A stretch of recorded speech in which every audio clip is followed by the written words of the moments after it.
Good evening. Welcome to Singapore Tonight. I'm Genevieve Wu. Singapore will build 2 new MRT lines and extend 3 of its existing lines. These will double the rail network to 360 kilometres by the year 2030. With that, 8 in 10 households will have a train station within a 10-minute walk, compared with about 6 in 10 currently. Hetty Muspira reports. The Transport Minister had a sneak preview of the Chinatown Station, which is one of the 6 stations on the downtown line to be open end of this year. And to meet rising ridership expected in the next 20 years, Mr. Lui announced ambitious plans to further improve the rail network.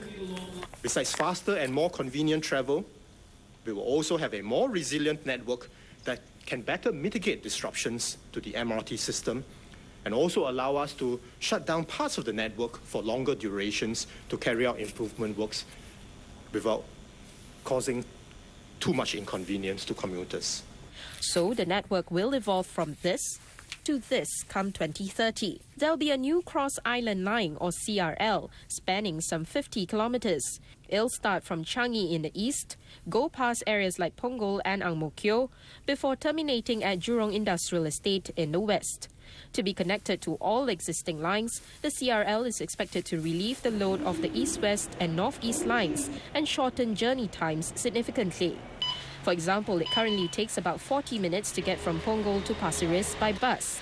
But with the CRL, it'll take just 10 to 15 minutes. The second new line is a 20-kilometre Jurong region line in the west, which will be ready by 2025. It'll run through areas such as Choa Chu Kang, West Coast and potential new developments in Tengah. Those travelling from the north to Jurong, like students of Nanyang Technological University, can skip Jurong East Station on the east-west line. This will not only shorten their travel times, but also redistribute ridership out of the heavily used Jurong East Interchange Station. Now that the Land Transport Authority has sketched out its plans to improve the rail network, more work lies ahead. There's the need to carry out environmental impact and engineering studies to decide on the final alignment, the number of stations, and the type of systems that will run on the new lines. 3 existing lines will also be extended. The Circle Line will come full circle by 2025, with a 4-kilometre link between the Harbourfront and Marina Bay stations. This will save commuters the hassle of making multiple transfers. By then, the downtown line will also be 2 kilometres longer to run through the East Coast area. And by 2030, 1 more station will be added to the North East line to serve planned developments in Punggol North. Many commuters welcomed news of 2 new lines and extension of 3 MRT lines. Those heading to the west, like to the Nanyang Technological University, find it most beneficial. I definitely think it's good because NTU is really far and inconvenient from everywhere else. It takes me about an hour and a half to get to school and back, from Punggol and Pasir. Currently, students have to take a bus from the nearest MRT stations from Pioneer or Boon Lay. The Cross Island line is set to be ready in 2030 and the Jurong Region line in 2025. Not soon enough for some. 我15年之后不知道我还在吗？应该是好事了，好事。 I think it's still a good thing because it's still happening and it will benefit us in the future. But for now, at least we can look forward to something like that. I find it a bit inconvenient, don't have a train director. You've got to catch a bus and come down all the way to Jurong Point. So hopefully they do it. They should have done that 10 years ago. The Transport Ministry says, meanwhile, plans are in place to solve near-term problems.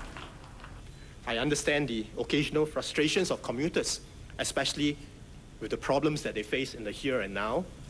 And I want to assure you that we have plans in place, both with buses as well as injection of additional rail capacity to solve some of these short to near-term problems.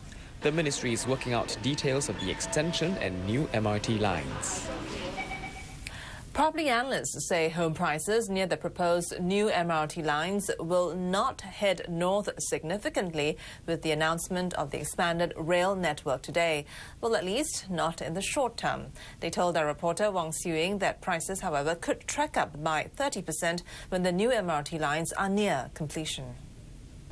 Accessibility is a key selling point in any property transaction. Market watchers say generally the announcement of a new MRT line could prop up prices of homes in the area by 3 to 5%, but the response could be more muted this time.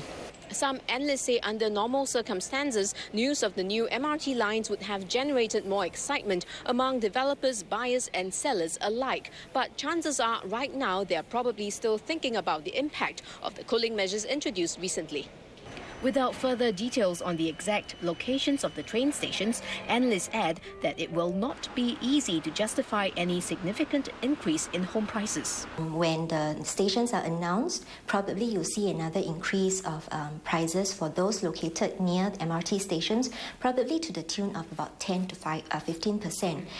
Nearing completions of the stations, then we'll see probably 20 to 30% increase in prices.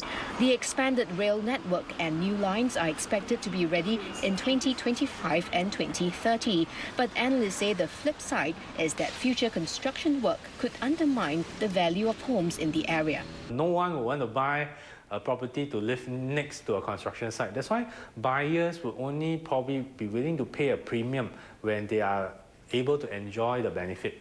That's when the lines are completed. Market watchers also do not expect the announcement of the new train lines to reduce the impact of cooling measures to keep rising home prices in Singapore in check.